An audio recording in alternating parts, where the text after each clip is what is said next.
Hungry arms, wild, hungry arms, give me all the love I need. Bonjour à tous et bienvenue sur cette nouvelle vidéo. Aujourd'hui je vais vous parler des films qui sortiront en juin 2017. Comme d'habitude, je vais présenter 1 à 2 films par semaine, vous dire un petit peu ce que j'en pense avec la bande-annonce, les acteurs, le réalisateur, etc. et les trucs qu'on peut donc trouver sur internet avant la sortie du film. Voilà, je vais donc commencer tout de suite par le 7 juin où on aura donc la sortie de Wonder Woman.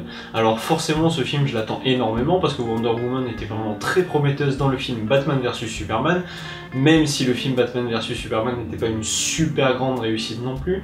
Dans l'ensemble, Wonder Woman, le personnage était bien amené, il était intéressant, et là, d'après les bandes annonces, je pense qu'on est vraiment en droit d'espérer un bon film avec ce Wonder Woman. Du coup, au niveau du casting, on va donc retrouver Gal Gadot, une actrice qu'on a déjà pu voir donc dans Batman vs Superman, qui incarnait donc déjà Wonder Woman, et on a déjà pu également la voir dans la saga Fast and Furious, où elle apparaissait dans le 4, le 5, le 6 et le 7, je crois.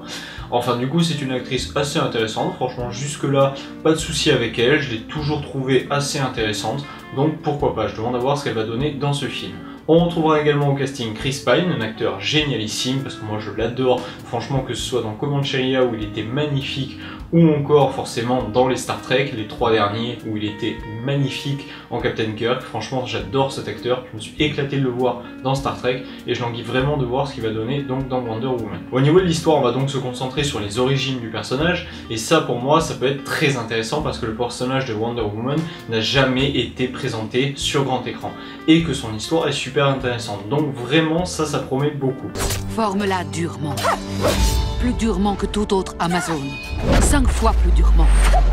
10 fois plus durement. Parce que pour une fois, on va nous présenter l'histoire d'un personnage méconnu du grand public. On ne connaît pas Wonder Woman, enfin ceux qui ne lisent pas de comics ne connaissent pas Wonder Woman. Et du coup avec ce film, le grand public va pouvoir découvrir les origines de ce personnage.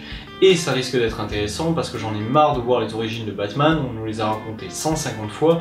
Pareil pour Superman, par contre Wonder Woman est un personnage dont on ne connaît rien si on n'a pas lu de comics. Et du coup là on se propose de revenir dessus et donc quelque part de permettre à un grand nombre de personnes d'enfin mieux connaître ce personnage. Bon alors après au niveau de la réalisation je suis quand même un peu inquiet parce que c'est Patty Jenkins qui s'en occupe, c'est une réalisatrice que je ne connais pas du tout parce qu'elle a rien fait d'intéressant jusqu'à maintenant. Du coup je suis quand même un petit peu inquiet. Elle a fait le film Monster que j'ai pas vu mais qui paraît qu'il est assez intéressant. Mais en dehors de ça, franchement, c'est pas une réalisatrice qui a fait beaucoup de choses et du coup, je suis un peu inquiet par rapport à sa réalisation. Allez, dernier petit détail sur le film Wonder Woman, je dois dire que j'attends énormément de voir la BO de ce film parce que le thème musical de Wonder Woman est peut-être l'un des meilleurs thèmes de super-héros qu'on ait jamais eu. Et du coup, je languis vraiment de voir ce que ça va donner sur le film. Voilà, c'est tout pour Wonder Woman, je vous ferai un retour sur le film dès que je l'aurai vu. Allez, j'enchaîne tout de suite avec les sorties du 14 juin, on aura donc le film La Momie. Le nouveau film La Momie. Alors moi, perso, je suis un grand fan des 2 films La Momie, avec La Momie et le retour de la Momie, parce que j'ai grandi avec, j'avais les cassettes, je les ai regardés je ne sais combien de fois, j'adorais ces films. Et même là, voir le 3 quelques années plus tard, je me suis éclaté, même si c'était naze, même si c'était kitsch à mort, je me suis éclaté. C'était un film avec Jet Li, enfin ça avait aucun sens, mais c'était cool quoi, parce que le 1 et le 2, La Momie, moi j'ai grandi avec quoi, donc je les adore, et je languis vraiment de voir ce que va donner le film La Momie, cette nouvelle version qu'on va nous présenter. Ce n'est pas une tombe, c'est une prison. Ce n'est pas une mine, c'est un tombeau. Nick! Du coup au casting on retrouvera Tom Cruise, un acteur que moi personnellement j'adore parce que je suis un méga gros fan du film Le Dernier Samouraï, j'adore Minority Report, j'adore Collateral, enfin Vanilla Sky aussi, enfin pour moi Tom Cruise c'est vraiment un bon acteur, il a fait vraiment de très bonnes choses. Je suis pas fan de la saga Mission Impossible, mais je trouve qu'il se rattrapait très bien avec le premier Jack Reacher, bon le 2 était très mauvais, mais le premier était vraiment très intéressant pour moi, et du coup j'adore Tom Cruise, donc j'envie vraiment de voir ce qu'il va donner dans le film La Momie. Ton filet n'est pas assez long! Non, tu crois? Au niveau du casting, on aura également Sofia Boutella, une actrice que j'ai adorée dans Kingsman, où elle jouait la nana donc avec des lames à la place des jambes. C'était super quoi, elle était ultra bourrine. J'espère qu'elle sera aussi impressionnante dans ce film. Et du coup, je languis vraiment de le voir et je vous ferai un retour dès que je l'aurai vu. J'enchaîne tout de suite avec le 21 juin, on aura donc la sortie du film Le Manoir. Un film donc de youtubeurs où on va donc retrouver Kemar, Natou, Mr V, La Ferme Jérôme, Ludovic, etc., etc. Et du coup, ça, je dois dire que je suis quand même un petit peu inquiet. Je languis vraiment de le voir. Je trouve ça génial que des youtubeurs arrivent à faire des films parce que c'est la nouveauté de l'humour français. C'est de l'humour français avec de nouveaux humoristes. Et ça, vraiment, c'est vraiment intéressant pour moi. C'est quelque chose qu'il faut faire, c'est quelque chose des projets qu'il faut soutenir parce que du coup ça apporte de la nouveauté quoi. J'en ai marre de voir des films comme Qu'est-ce qu'on a fait au bon Dieu ou À bras ouverts, des films qui se contentent toujours de faire la même chose quoi, un humour bien gras, bien lourd, potache et pas intéressant pour moi, de l'humour vraiment bof comme Bryce 3 aussi. Enfin c'est des films qui ne m'intéressent pas du tout et ça détruit quelque part la comédie française pour moi. Et là, les films de youtubeurs essayent de faire des choses intéressantes à chaque fois. Que ce soit le film de Suricat qui était vraiment super sympa et intéressant, le film La folle histoire de Max et Léon du Palmal Show qui était super intéressant, même si moi personnellement je l'ai pas trop apprécié parce que je trouve que c'est un peu trop un film à sketch et qu'on a trop l'impression de regarder une vidéo YouTube longue durée. Paris, ville de lumière, mais aussi ville d'ombre, car notre capitale regorge de choses oubliées dans les catacombes. C'était quand même intéressant, c'était nouveau, c'était frais. Et là, j'espère franchement qu'avec le film Le Manoir, on arrivera à faire quelque chose de frais et de nouveau. Le problème, c'est que j'ai peur qu'on se retrouve avec un film à sketch encore une fois, parce qu'il y a énormément de youtubeurs, que chacun a sa patte, chacun a son humour, et du coup, chacun va vouloir mettre quelque chose qui lui appartient et qui lui est propre. Je passe à casting pour jouer un film à Hollywood, mec! Hollywood! Ah, vas-y, range ça, c'est immonde là. Jaloux. Et si on fait ça, le problème c'est qu'on n'est plus face à un film construit, on est face à un enchaînement de sketchs. Et du coup, quand on fait ça, en général, le film perd de sa structure et on a juste l'impression de regarder une longue vidéo YouTube avec des sketchs qui s'enchaînent.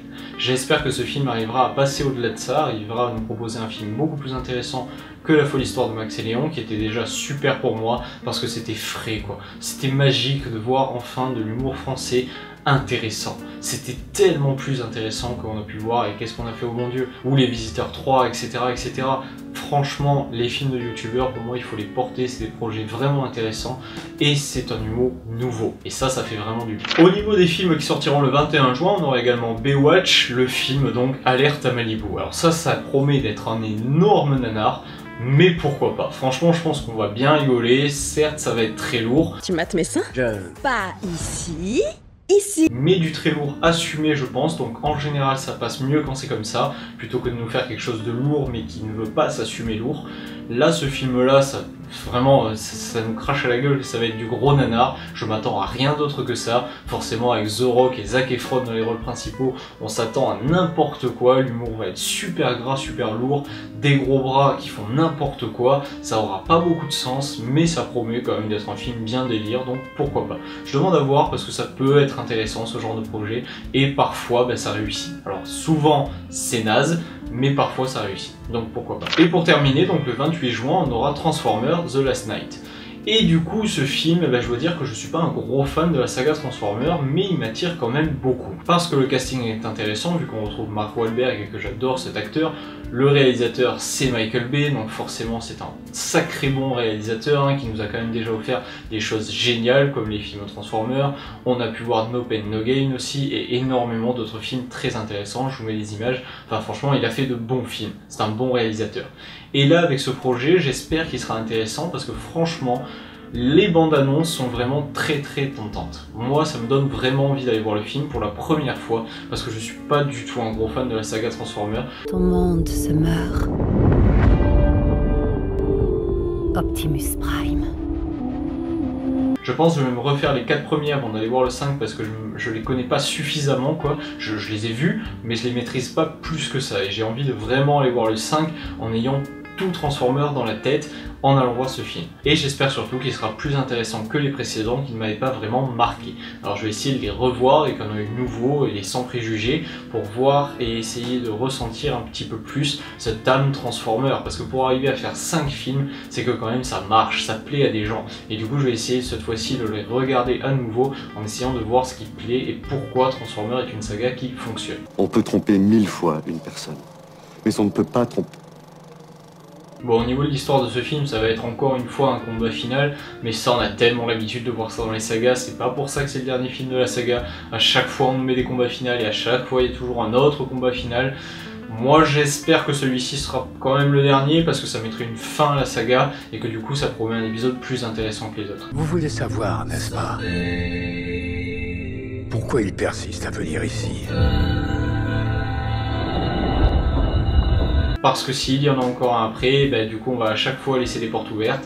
Et ça c'est un peu dommage parce que quand il y a trop de portes ouvertes dans les films, au bout d'un moment ça devient un peu lourd. Et au bout d'un moment il faut savoir clôturer sa saga. Et je pense que pour Transformers, le moment est venu. Voilà, c'est tout pour cette vidéo. Vous pouvez me dire ce que vous en avez pensé dans les commentaires. Vous pouvez également me dire les films que vous attendez le plus. Je vous ferai un retour sur ces films dès que je les aurai vus. En attendant, n'hésitez pas à vous abonner à ma chaîne et à partager cette vidéo. On se retrouve très vite. Ciao! And I have no trips about it. And displayed our faces around me. I want you to know where they